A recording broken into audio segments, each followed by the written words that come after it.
வணக்கம். அரசியலில் குதித்திருக்கும் நடிகர் விஜய் அவர்கள் தமிழக வெற்றி கழகத்தின் சார்பாக முதல் மாநாடு சென்டிமெண்ட்டாக எங்கே நடத்தலாம்?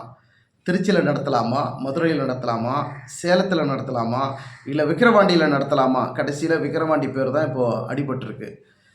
திருச்சி மதுரைங்கிறது அரசியலினுடைய ஆரம்ப புள்ளிக்கும் ஒரு சென்டிமெண்ட்டான இடமாக அரசியலுக்கு முதல் வழிகாட்டியாக திகழ்வது திருச்சியும் மதுரையும். அப்படி தான் பல முன்னால் வந்திருக்கக்கூடிய அரசியல் கட்சிகள் எல்லாம் மாநாடு நடத்தின இடம் திருச்சியும் மதுரையும். அப்படிப்பட்ட இடத்துல நம்ம முதல் மாநாடு நடத்தணும்னு தமிழக வெற்றி கழகத்தினுடைய தலைவர் விஜய் அவர்கள் ஒரு ஆலோசனையில் தேர்வு பண்ணியிருக்கிறாங்க. கட்சி நிர்வாகிகளுடன் கலந்து ஆலோசித்த பிறகு திருச்சியில் நடத்தலான்னு முதற்கட்டமாக முயற்சி பண்ணாங்க. அது பல சிக்கல்கள் இருக்குது. இடம் தேர்வாகிறதுலையும், மதுரையில் இடம் தேர்வாகிறதுலையும், திருச்சியில் சேலத்தில் விசிட் பண்ணாங்க, அங்கேயும் ஒரு சிக்கல் இருக்குது. அனுமதி கொடுக்க மறுக்கிறாங்களா, இல்லை விஜயினுடைய ரசிகர்கள் பெரும் திரளாக கூடுவார்கள், கிட்டத்தட்ட ஒரு 10 லட்சம் மக்களாவது அங்கே ரசிகர்களாவது வருவாங்க, அந்த 10 லட்சம் மக்கள் உட்காருவதற்கும் வந்து செல்வதற்கும் போதுமான வசதிகளை ஏற்படுத்த எந்த இடம் தேர்வாகணும், எந்த இடத்துல நம்ம செலக்ட் பண்ணுங்கிறதுல தமிழக வெற்றி கழகம் முனைப்போட செயல்படுறாங்க. ஒரு பக்கம் அனுமதி மறுக்கப்படுகிறது அப்படிங்கிறதையும் பார்க்க முடிகிறது. அரசியலில் தமிழக வெற்றி கழகத்தினுடைய தலைவர் விஜய் அவர்கள் முன்னெடுத்திருக்கக்கூடிய இந்த அரசியல் பயணமானது இந்த முதல் மாநாட்டிலேயே அவருடைய அரசியல் பயணத்தினுடைய நோக்கமும் இலக்கும் தெளிவாக தெரியும். அதற்கு முன்பாக இவருக்கு பல முட்டுக்கட்டைகளை போடணும் அப்படிங்கிறதுனால இந்த முதல் மாநாடை எப்படி தடுப்பதுங்கிறத விட எப்படி குறைப்பது, அதாவது அந்த மாநாட்டை வெற்றி பெற செய்ய விடக்கூடாது, வெற்றி அடைந்து விடக்கூடாதுங்கிறதுல பல சூழ்ச்சிகளும் சதிகளும் நடக்குதுன்னு பார்க்க முடிகிறது.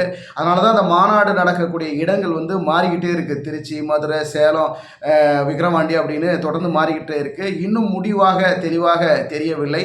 இந்த முதல் மாநாட்டில் விஜய் அவர்கள் என்ன பேச போகிறார், அதிரடியான அறிவிப்புகளும் ஒரு கட்சியினுடைய கொள்கை கோட்பாடுகள் யாரை பின்பற்ற போகிறார், எதற்காக இந்த கட்சியை தொடங்கியிருக்கிறாரோ அந்த பின்புலத்தோட அந்த கொள்கை கோட்பாடுகளோட பயணத்தை மேற்கொள்வாரா, அல்லது வழக்கம் போல கட்சி ஆரம்பிப்பாங்க, யாரோ ஒரு கட்சி கூட்டணிக்குள்ளே போயிடுவாங்க, ஆரம்பத்தில் இப்படி தான் சொல்லுவாங்க, அதன் பிறகு இவங்க கொள்கை கோட்பாடோடு இருக்கிறது இல்லைங்க, ஏதோ ஒரு பதவி சுகத்துக்காக மாறுவாங்க அப்படிங்கிறது தமிழக மக்கள் தொடர்ந்து பார்த்துக்கிட்டு இருக்கிறாங்க.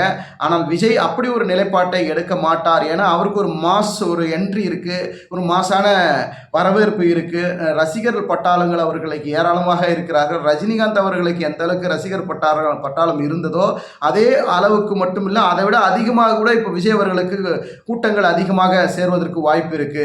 ஏன்னா ரஜினி விட்டு சென்ற அந்த இடத்தை, ரஜினியினுடைய இடத்தை விஜய் அவர்கள் தக்க வைப்பதற்கு ஒரு மிகப்பெரிய ஒரு இடம் வாய்ப்பு இந்த இடத்துல, இந்த அரசியல் பயணத்தில் இருக்குங்கிறதுனால சரியாக காய நகர்த்துகிறார் விஜய் அப்படின்னு தான் பார்க்க முடிகிறது. ஆனால் அந்த அரசியல் பயணத்தை சரியாக வழி நடத்தினாலும் காய் நகர்த்தினாலும் எப்படி அதை கொண்டு போகிறாரு, யாருடன் கூட்டணிக்குள்ளே போக போகிறாரு, தனித்து நிற்க போகிறாரா, இல்லை யாருடன் சமரசம் இல்லாமல் அரசியல் பயணத்தை மேற்கொள்ள போகிறாரா அப்படிங்கிறது தான் மிகப்பெரிய கேள்வி தமிழக வெற்றி கழகத்தின் மீது வைத்திருக்கக்கூடிய ஒரு எதிர்பார்ப்பும் கேள்வியும் இருக்கிறது.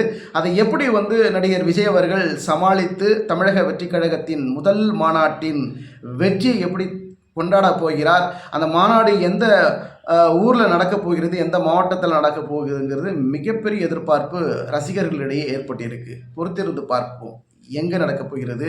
அந்த முதல் மாநாட்டில் நடிகர் விஜய் அவர்கள் எது போன்ற அறிவிப்புகளை அங்கே அறிவிக்க இருக்கிறார், கட்சியினுடைய கொள்கை கோட்பாடுகளினுடைய வீரியம் எந்த அளவுக்கு இருக்கப் போகிறது என்று பொறுத்திருந்து பார்ப்போம். நன்றி, வணக்கம்.